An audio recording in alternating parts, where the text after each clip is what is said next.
নবাব বাহাদুর, আপনাকে উদাস উদাস লাগছে কেন? শরীর ঠিক আছে তো? খুব ক্লান্ত লাগছে।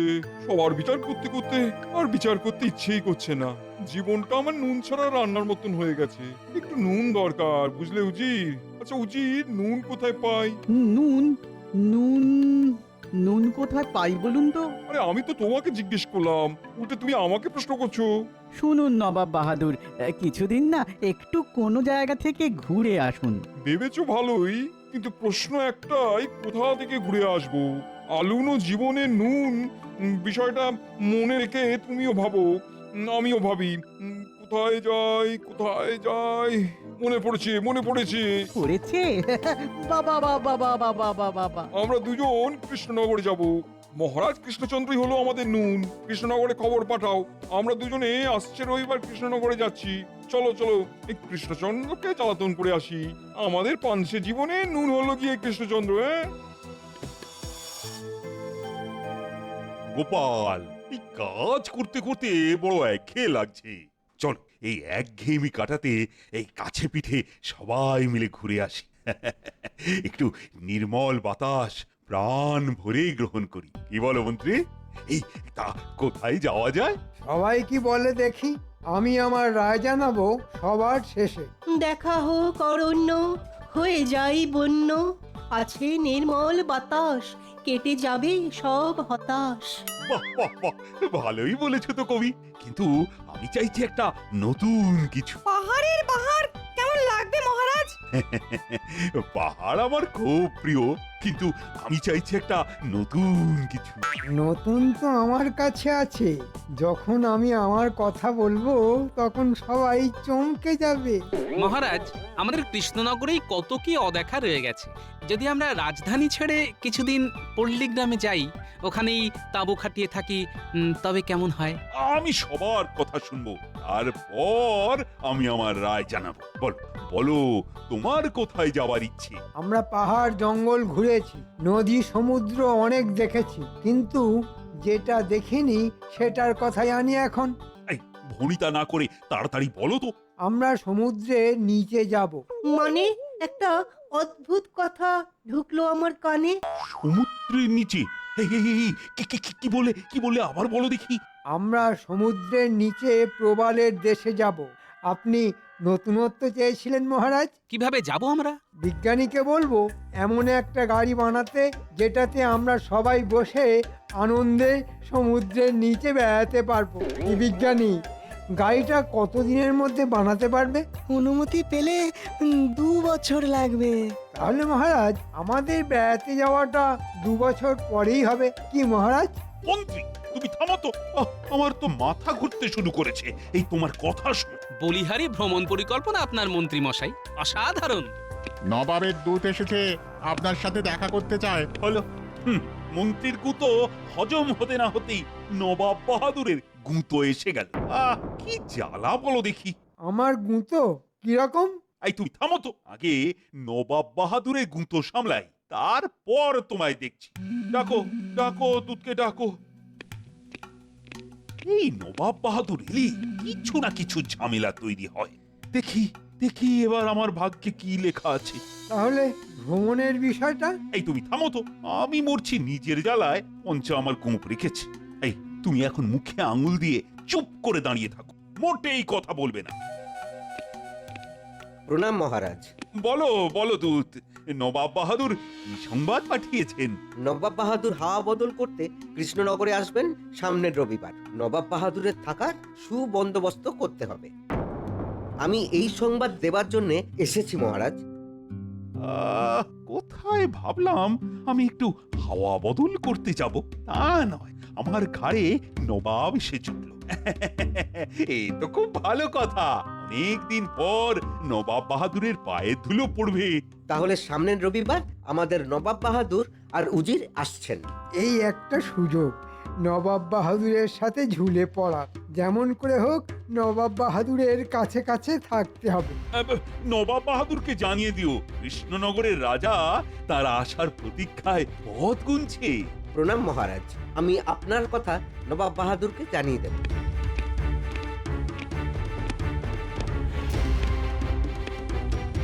আবার কি মতলবে আসছেন কে জানে। হ্যাঁ, ওনার তো আর শয়তানি বুদ্ধির শেষ নেই। নবাব যত বুনলি হোক না কেন মহারাজ, আপনার বাঘা তেঁতুল গোপাল আপনার পাশে সব সময় আছে। তা তো আমি জানি গোপাল, তুমি তো ভরসা। বাঘা তেঁতুল গোপাল আছে মহারাজের পাশে, তাই তো কৃষ্ণনগরবাসী সর্বদাই হাসে। সাধু সাধু সাধু। নবাব বাহাদুরকে বলে গোপালকে এখান থেকে তাড়াতেই হবে। খেলে নাও গোপাল, খেলে নাও রবিবার পর্যন্ত।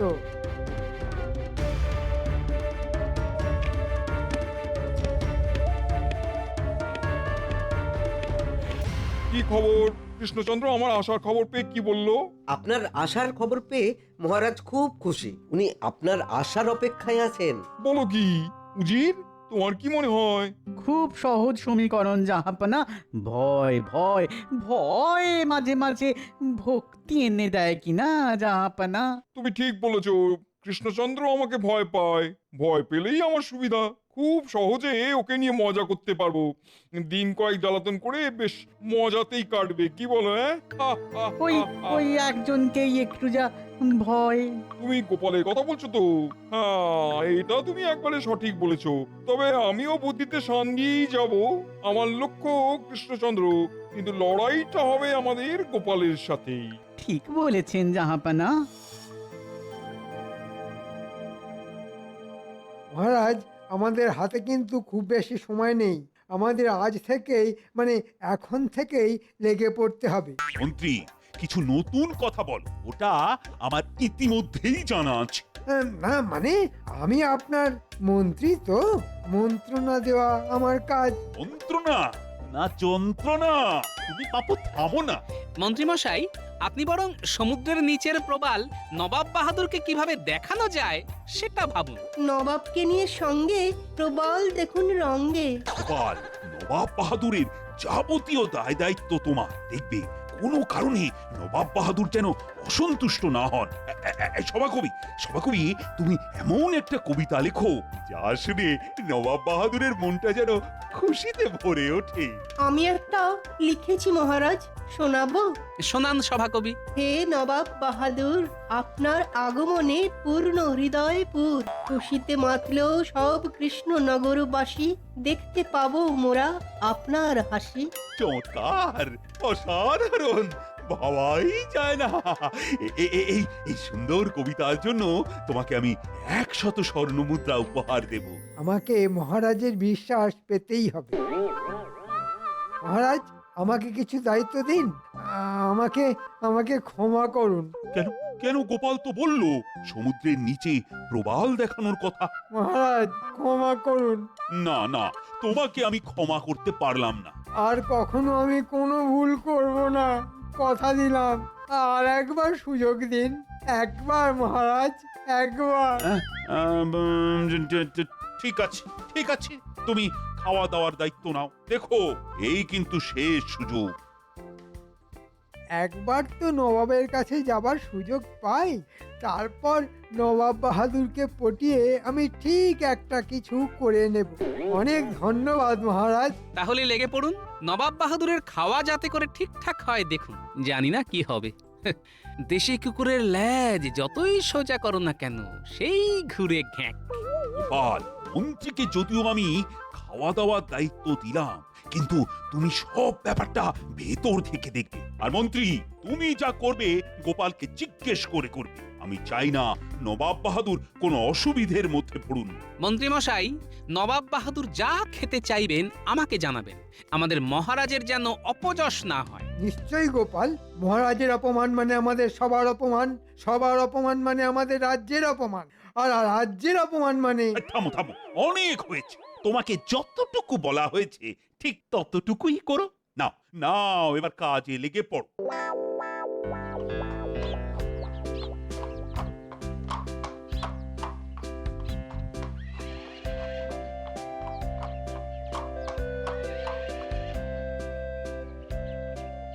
কি সৌভাগ্য আমার, আপনার পায়ের ধুলো পড়লো। আমি তো ধন্য হলাম। তুমি তো ধন্য হলে, আমি ধন্য হলাম কিনা সেটা তো দেখতে হবে। সেটা তো আমাদের আতিথেয়তা দেখলেই প্রমাণ পাবেন নবাব বাহাদুর। হে নবাব বাহাদুর, আপনার আগমনে পূর্ণ হৃদয়পুর। খুশিতে মাতল সবে কৃষ্ণনগরবাসী, দেখতে পেলাম আবার মোরা আপনার মুখে হাসি। ওহ, কি আওয়াজ, বহুত খুব। আমি ধন্য হলাম নবাব বাহাদুর। জাহাপানা, আমরা কি এখানেই দাঁড়িয়ে থাকবো? না না, সে কি, আসুন আসুন, আপনাদের আহার ও শয্যা প্রস্তুত। এই ঘরটা আপনার নবাব বাহাদুর, আর আপনার পাশের ঘরটা আপনার উজিরের। গোপাল, নবাব বাহাদুরের আহার প্রস্তুত তো? হ্যাঁ, প্রস্তুত মহারাজ। আমাদের দুজনের খাবার আমার ঘরেই নিয়ে এসো। আমি এক্ষুনি ব্যবস্থা করছি। আমি আর আমার উজির এক ঘরে থাকবো। আমার ঘরে উজিরের খাট পাঠাবার ব্যবস্থা করে দাও। হ্যাঁ, ঠিক আছে ঠিক আছে, আপনি যেভাবে ইচ্ছে থাকুন। সে কি, একসাথে কেন? নবাব বাহাদুর তার উজিরকে কত ভালোবাসে, সর্বদা চোখে হারায়, আর আমারটা খালি দাঁতে দাঁত পেশে। কপাল, সবই কপাল, কপালের নাম গোপাল।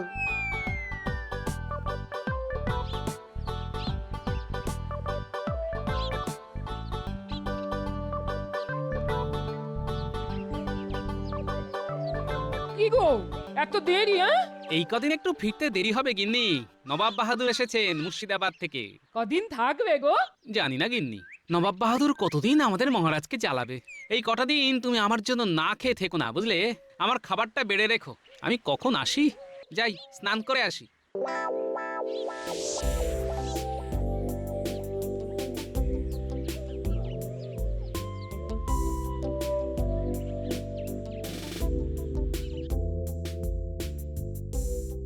সুপ্রভাত নবাব বাহাদুর, ঘুম হয়েছিল? ঘুম কি জানি, হয়েছিল বোধহয়। কি উজির, হয়েছিল? আমিও ঠিক বলতে পারছি না জাহাপানা, তবে যেটা এখন পাচ্ছে সেটা হলো খিদে। ও, তা সকালে আপনারা কি খাবেন নবাব বাহাদুর? আমাকে দুটো সাদা বকের ডিম সেদ্ধ দেবে তো। সাদা বকের ডিম? আর ডিমটা যে সাদা বকের সেটা আমার উজির পরীক্ষা করে দেখবে। যাও, তাড়াতাড়ি নিয়ে এসো। বকের ডিম? হ্যাঁ, কোথায় পাবো? তা তো জানি না মহারাজ, কিন্তু উনি ওটাই খাবেন। ওহ, এ তো মহা জ্বালা হলো। নবাব বাহাদুর কি এইভাবে জ্বালাবে? গোপাল কোথায়? গোপাল! আমি এসে গেছি মহারাজ। শুনেছো গোপাল, বড় বিপদ। কি হলো? বকের ডিম, সাদা বকের ডিম নবাব খাবে। তাহলেই বোঝো মন্ত্রীকে কোথায় পাঠাই, কোথায় গেলে সাদা বকের ডিম পাওয়া যাবে। মহারাজ, মহারাজ, আমার মনে পড়েছে, আমার মনে পড়েছে, ওই দিঘিতে সাদা বক আসে। আমি ওখানে একবার খোঁজ করি। ও মন্ত্রী, এই তুমি তোমার বুদ্ধিটা কোথায় রেখে আসো বলো তো? তোমার জন্য সাদা বকই দিঘির পাড়ে ডিম পেড়ে বসে আছে। যত সব। ও গোপাল, ও গোপাল, এখন কি উপায়? হাঁসের ডিম সেদ্ধ করে নবাবকে দিন, আর একটা সাদা ধবধবে হাঁস জোগাড় করে রাখুন। হ্যাঁ, বলো কি গোপাল, হাঁস? তারপর আমি বুঝে নেব। তাহলে কি করব? ওই ওই ওই গোপাল যা বললো, আর সাদা ধবধবে একটা হাঁস।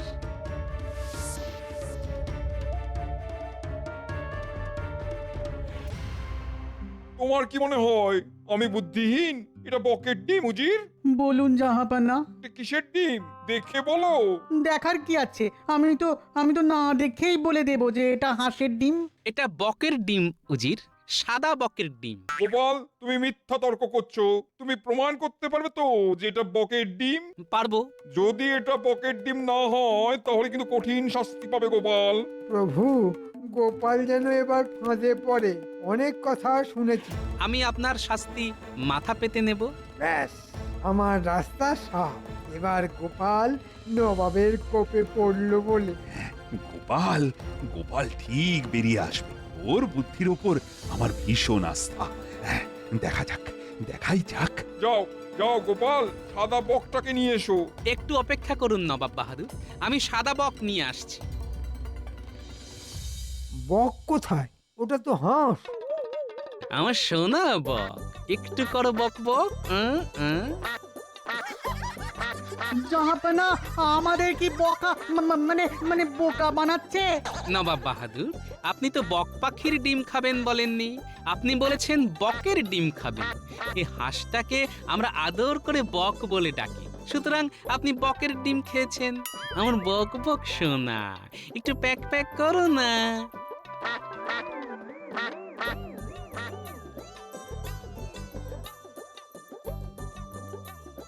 এটা কি রকম হলো জাহাপনা? হাঁসকে বক বলে চালিয়ে দিল। হ্যাঁ, শুধু আমার কথা বলার ভুলটাকে গোপাল চালাকি করে কৃষ্ণচন্দ্রকে এই যাত্রায় বাঁচিয়ে দিল।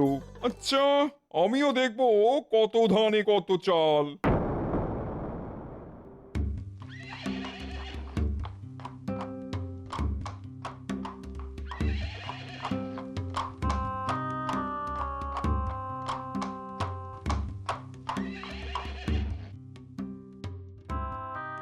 তোমার রাজ্য অত্যন্ত অপরিষ্কার। কেন?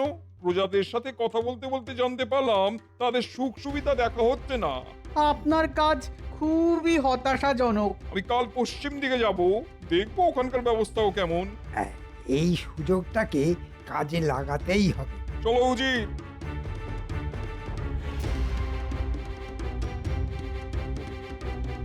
গোপাল, ও গোপাল, আর তো পারা যাচ্ছে না। এ তো পায়ে পা তুলে ঝগড়া করা। কিছু একটা করো। দেখছি মহারাজ, এখন চলুন রাজসভায়, সবার সাথে আলোচনা প্রয়োজন।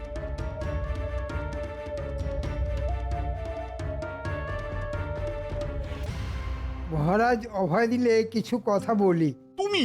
না না না না, আমি চাই না তুমি এর মধ্যে থাকো। তোমার উপর আমার বিন্দু মাত্র ভরসা নেই। তোমাকে যতটুকু কাজ দেওয়া হয়েছে তুমি বাবা ততটুকুই করো।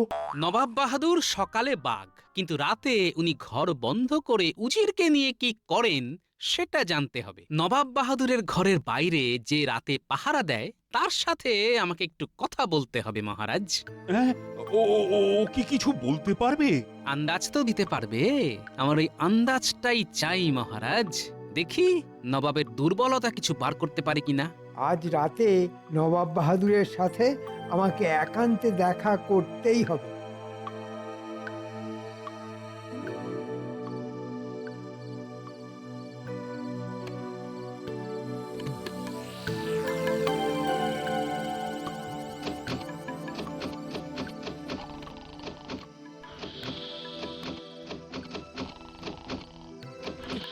কে কে? আমি। দরজা খুলুন, কথা আছে। যা কথা সব সকালে। এখন দরজা খুলতে পারবো না। বুঝলাম নবাব বাহাদুর, আপনার দৌড়। এবার আমার খেলা। খবরটা ঠিকঠাক দেবার জন্য তোমাকে ধন্যবাদ।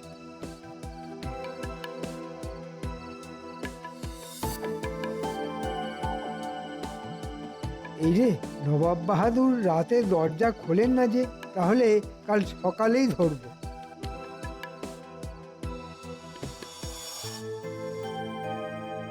মহারাজ, ওষুধ পেয়ে গেছি, আজ রাতেই ওষুধ পড়বে।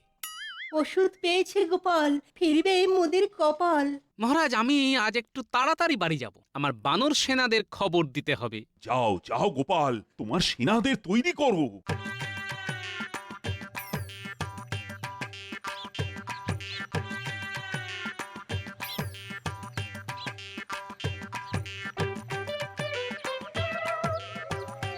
এই তোরা শোন এদিকে। উল্টে শোন, আজ রাতে তোদের একটু কাজ আছে, বুঝলি? কি কাজ দাদু? ব্যাস, আর কিচ্ছু করতে হবে না, পারবি তো? ও তুমি কিচ্ছু ভেবো না। উফ, আজ খুব গরম। দক্ষিণের জানলাটা একটু খুলে দিই। না না না না না, একদম নয়। নিশির ডাক। আমি তো আছি। রাত হলেই মুর্শিদাবাদে ফিরে যেতে ইচ্ছে করে। বাইরে ঠান্ডা হাওয়া বইছে, সাহস করে খুলি জাহাপানা। খুলবে? তবে কোনো।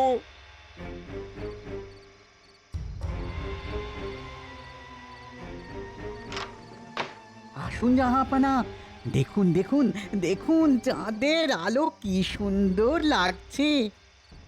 সত্যি সুন্দর চাঁদের আলো। ভয় পেতে পেতে এই সুন্দর জিনিসগুলো অদেখা হয়েছিল। আজ থেকে আর ভয় পাবো না। ওটা কি উজির?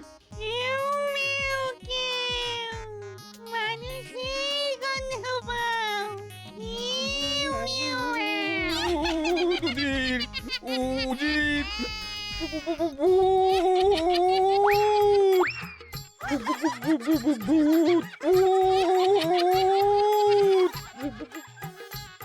চল, কাজ হয়ে গেছে, আমরা বাড়ি যাই। আর একটু ভয় দেখাবো দাদু। না না না, তাহলে বদ হজম হয়ে যাবে। যা হয়েছে যথেষ্ট, এখন চল।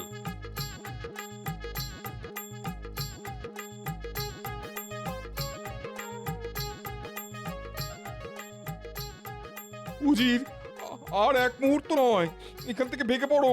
উফ, কালকে কালকে খুব বাঁচা বেঁচে গেছি। ঠিক বলেছেন জাহাপানা, জিনে ধরলে না একেবারে জিনা হারাম করে রেখে দেবে।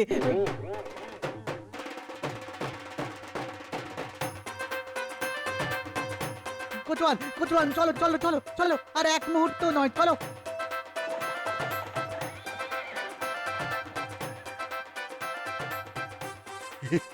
কি করে এই অসাধ্য সাধন করলে? মহারাজ, নবাবের ছিল ভূতের ভয়, আমি আমার বানর সেনাকে সাদা কাপড় পরিয়ে ভূত সাজালাম। একেই বলে বুদ্ধি যস্য বলং তস্য। এবারটাও ফসকে গেল। জয় ইন্দ্রপালের